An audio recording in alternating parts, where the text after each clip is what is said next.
Ikawalo ng Pebrero, ikalimang linggo sa karaniwang panahon. Ang mabuting balita ng Panginoon ayon kay San Marcos. Pagkaalis sa sinagoga, tumuloy si Jesus sa bahay ni na Pedro at Andres, kasama sina Jaime at Juan. Dooy nakahiga ang biyenan ni Pedro at may lagnat, at agad nila itong sinabi kay Jesus. Kaya lumapit siya, hinawakan ito sa kamay at ibinangon. Iniwan ng lagnat ang babae at ito mismo ang naglingkod sa kanila. Pagkalubog ng araw, nang dumidilim na, dinala nila kay Jesus ang lahat ng may sakit o inaalihan ng masamang espiritu. Nasa may pintuan nga ang buong bayan. Maraming may iba't ibang sakit ang pinagaling ni Jesus at maraming demonyo ang kanyang pinalayas. Ngunit hindi niya sila pinahintulutang magsalita sapagkat alam nila kung sino siya. Kinabukasan, maaga siyang bumangon at umalis. Pumunta siya sa isang ilang na lugar at doon siya nanalangin. Hinanap siya ni na Pedro at pagkakita sa kanya ay kanilang sinabi, "Hinahanap ka ng lahat." Ngunit sabi niya sa kanila, "Tayo na sa ibang lugar, sa maliliit na karatig nayon para makapangaral din ako roon. Dahil dito, kaya nga ako lumabas." At naglibot siyang nangangaral sa kanilang mga sinagoga sa buong Galilea at nagpalayas ng mga demonyo. Ang mabuting balita ng Panginoon. Pagninilay, karamay sa hirap. Karaniwang pangyayari sa buhay ng tao ang sakit at pagdurusa. Anumang oras, kahit sino ay maaaring magkasakit, mahirap man o mayaman, matalino o mangmang, bata o matanda, makasalanan man o banal.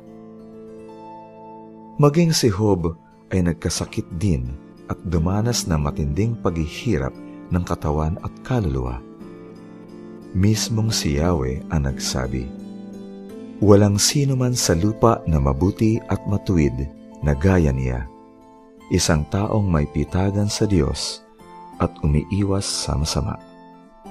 Sa kabila nito, tinadtad ng malalaking sugat si Job, mula talampakan hanggang sa tuktok ng ulo. Nilayuan siya ng kanyang mga kapatid, kamag-anak at kaibigan. Hindi na siya sinunod ng kanyang mga alipin at nilibak siya pati ng mga bata. Pinandirihan din siya ng kanyang asawa. Hindi nakapagtatakang isumpa ni Job ang araw ng kanyang pagsilang. Ang unang pagbasa natin ay bahagi lang ng mahabang pahayag ng pagrereklamo at kawalang pag-asa ni Job. Sa madaling salita, para bang sinasabi ni Job kay Yahweh, "Bakit ako nagdurusa ng ganito, Panginoon? Anong kasalanan ko?" Ngunit sa halip na magpaliwanag, isang mahabang litanya tungkol sa kanyang kapangyarihan ang ipinamukha ng Diyos kay Job. 4 sa huling 5 kabanata sa aklat ng Job. Ang sabi ni Yahweh, "Saan ka nang itatag ko ang lupa? Sagot kung mayroon kang kaalaman. Batid mo na ba ang luwang ng lupa? Mauutusan mo ba ang kidlat?" Sa madaling salita, para bang sinasabi ni Yahweh kay Job, "Kung hindi mo kayang gawin ang mga ginawa ko, kung wala kang kapangyarihan at karunungan katulad ng kapangyarihan at karunungan ko, wala ka ring karapatang magreklamo." Nagsisi si Job at inamin ang kanyang kapangasan sa harap ng Diyos. Sa bandang huli, lahat ng nawala kay Job at higit pa ay ibinalik ng Diyos sa kanya. Ang pagpapagaling sa biyenang babae ni Simon ay isa lamang sa maraming himalang ginawa ni Jesus. Katulad ng iba pang mga himalang ginawa niya, isa itong tanda ng kanyang kapangyarihan bilang anak ng Diyos. Ngunit hindi lamang kapangyarihan at karunungan ng Diyos ang nais ipakita ni Jesus sa mga tao. Kung tutuusin, hindi rin namang naalis ng tuluyan ng Panginoon ang mga sakit, mga problema at mga pagdurusa ng mga tao kahit pa nga na pagtagumpayanan niya ang kamatayan.